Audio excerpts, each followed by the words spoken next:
Кедей болу үшін ақылдың қажеті жоқ. Ақша су сияқты сусымалы дүние. Оны көңіліндегі қызға қол жеткізгісі келген жас жігіт сияқты айналып толғану керек. Ал қызды өбу мен ақшаны өбудің айтарлықтай айырмашылығы жоқ.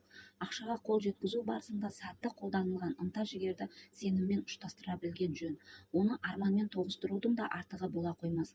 Табандылық та мұндай кезде артықтық етпейді.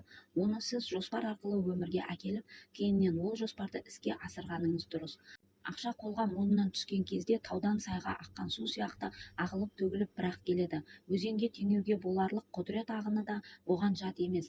Оның бір сағысы кейбіреуді қойны қойыншын толтыра байлыққа кенеп бір сайға құйса, келесі сағысы байлыққа қол жеткізе алмаған кедей-кепшіктерді жиып теріп екінші сайға келіп құяды. Байлыққа қол жеткізе білген кез келген адам өмірде осы ағынның бар екенін көз жеткізе алады. Бұған адамның ойының да қатысы бар. Жағымды ойлар сізді байлыққа апаратын жағаға итерсе, жағымсыз ойлар сізді құрдымға жібереді. Бұл ойдың байлыққа жетсем деген мақсатпен осы кітаптан басын алмай оқып отырған адамдар үшін маңызы жоғары. Егер сіз өзіңізді құрдымға апаратын күштің жағында тұрсаңыз, бұл жолдарды жан айқайы ретінде қабылдағаныңыз жөн. Осы айқайды есту арқылы сіз басқа жағалауға өтуге мүмкіндік алмақсыз. Оған сіз бұл қағидаларды іске асыру арқылы ғана қол жеткізе аласыз. Кітапты жай ғана оқып, бұл кітап жөніндегі ойыңызды іштей ғана білдірудің еш пайдасы жоқ. Кедейлік пен байлық алма-кезек. Жан-жақты ойланып, кесіп-пішілген жоспар арқылы ғана сіз кедейлікті байлықпен алмастыра аласыз.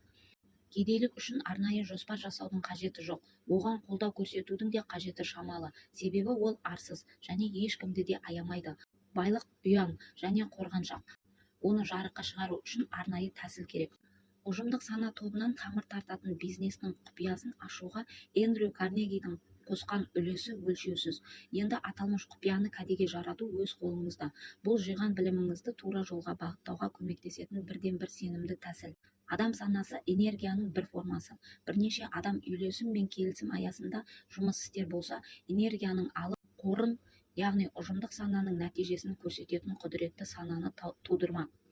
Қыруар қаржы табу үшін міндетті түрде нақты жоспар құрып, іске асырған жөн. Кедей болу үшін еңбектенудің қажеті жоқ. Әрі жоспар құрып та әуре болмайсыз. Сіздің қолыңызда сана күшінен сәуле тартатын үш негізгі қайнар көз бар. Енді мұны қалай кәдеге жаратуға боларын білесіз. Бақыт дегеніміз бәрін меншіктеу емес.